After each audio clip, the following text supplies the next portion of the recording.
குழந்தை போல பேச எனக்கு இதயம் இல்லையே. மழலை சொல்லும் நாட்களாக மறந்து போனதே. குழந்தை போல பேச எனக்கு இதயமில்லையே.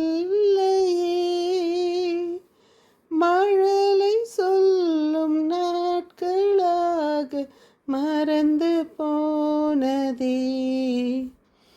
இளமை பொலிவில் இதயம் தானும் இறுகி போனதோ. வளமை சேர்க்கும் உனை மறந்து மயங்கி போனேனே. மழலை இதயம் நாடி வருவோர் என்னை விழைவீரோ. இசை குழலின் ஒலியில் மயங்குவோரை பேச வருவீரோ.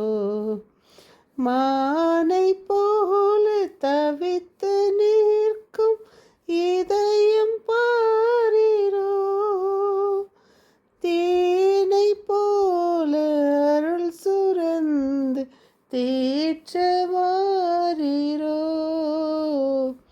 மழலை இதயம் நாடி வருவோர் என்னை விழைவீரோ.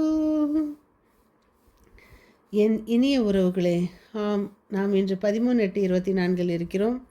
இறைவன் நம்மை குழந்தைகளைப் போல, மழலைகளைப் போல வாழ நம்மை அழைக்கிறார்.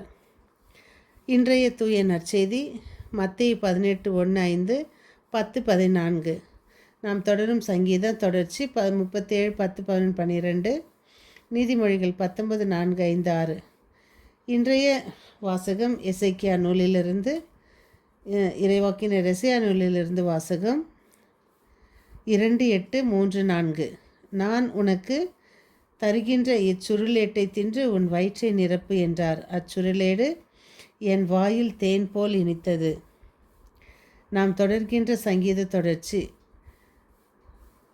சின்னம் சிறிது காலம்தான், பிறகு பொல்லாரிறார். அவர்கள் இருந்த இடத்தில் நீ அவர்களை தேடினால் அவர்கள் அங்கே இரார்.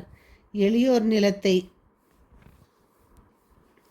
உடைமையாக பெறுபவர் அவர்கள் வளமிகு வாழ்க்கையில் இன்பம் காண்பர். பொய் சான்று சொல்பவர் தண்டனைக்கு தப்ப மாட்டார். பொய்யுரையே கூறுபவர் தப்பித்து கொள்ள மாட்டார். என் இனிய உறவுகளே, இதோ அன்னை மரியா மனத்தாட்சியை கொண்ட தாய். நாம் அன்னையைப் போல மனத்தாட்சியோடு வாழ்வோம்.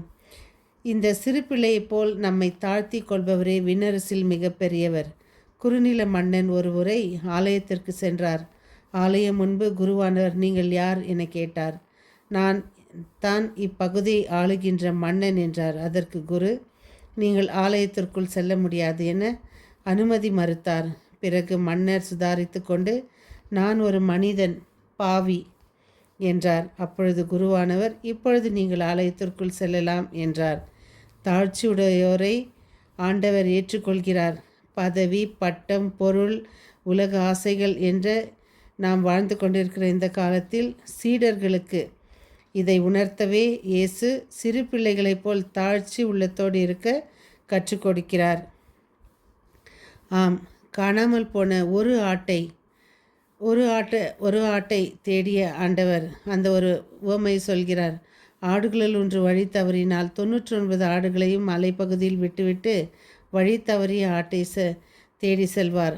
ஆம், நாம் நம்முடைய உறவுகளோ, நம்முடைய தெரிந்த மனிதர்களோ யாராவது நம்மளுடைய கத்தோலிக்க திருச்சபை விட்டு பிரியும்போது அல்லது கிறிஸ்துவத்தை விட்டு பிரியும்போது நாம் வருத்தப்பட வேண்டியது அவர்களுக்காக மட்டுமே. ஏனென்றால் இறைவன் நாம் ஒவ்வொருவருக்காகவும் ஒரு துளி இரத்தத்தை சிந்திருக்கிறார். ஒவ்வொருவருக்கும் ஒரு துளி என்றால் நாம் எண்ணில் அடங்காதவை. அதனால் நாம் முடிந்த அளவு ஒருவரை ஒருவர் நாம் எப்படியெல்லாம் நற்செய்தியை அறிவிக்க வேண்டும் என்று இன்று நடந்து கொண்டிருக்கிற இந்த ஒரு விளையாட்டு வீரர் சொல்கிறார். கார்டினல் ராசல் என்பவர், ஜீசஸ் இஸ் த கிங், ஒரு மனிதர் 1 கோடி மக்கள் பார்த்து கொண்டிருக்கிற இதில் ஒலிம்பிக்கில் அப்பொழுது அவர் ஒருவராக இருந்து 1 கோடி மக்களுக்கு நற்செய்தியை அறிவிக்கிறாரே. நாம் ஒவ்வொருவருக்கும் நாம் தோள் மேல் சுமத்தப்பட்ட சுகமான சுமை இது. முடிந்த அளவு நம்மால் ஒருவருக்கு ஒரு நற்செய்தியை அறிவிக்க முயற்சி செய்வோம். ஒருவரை ஒருவர் மன்னிப்போம். ஒருவரை ஒருவர் மேல் பொல்லாங்கும் பொறாமையும் கொள்ளாமல் இருப்போம். நாம் இயேசுவின் பிள்ளைகளாக மாற இதோ மீண்டும் இறைவன் குழந்தைகளாக மாறுங்கள் என்கிறார். நாம் குழந்தைகளைப் போல கபடற்றவர்களாகவும் அறிவுள்ளவர்களாகவும் குழந்தையினுடைய அந்த புத்தியை கொண்டு வாழ முயற்சி செய்வோம். மீண்டும் சந்திக்கும் வரை உங்கள் அன்பு தோழி.